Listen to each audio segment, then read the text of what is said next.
चला तर आज मस्तपैकी मिक्स पिठाची आणि कोबीची कुरकुरीत वडी बघूया. त्यासाठी मी कोबी किसून घेतला आणि तो पाण्यामध्ये घालून घेतलेला.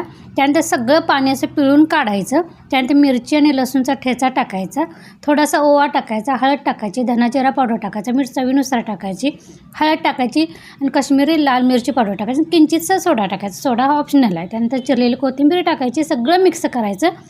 त्यानंतर 2 चमचे तांदळाचं पीठ, 2 चमचे ज्वारीचं पीठ आणि 3 चमचे बेसन पीठ बसलं. बेसन पीठ जास्त लागत असेल तर अजून घातलं तरी चालते. त्यानंतर थोडंसं पाणी शिंपडायचं आणि मळून घ्यायचं आणि पांढरे तीळ 1 चमचा टाकलेलं. त्यानंतर हे बघा असे उभे रोल करायचे. त्यानंतर पातेल्यात पाणी गरम करत ठेवायचं, त्यावर चाळण ठेवायची, ताट झाकून वजन ठेवायचं आणि 15 ते 20 मिनिट कणी हे झाकण ठेवून वाफवायचं.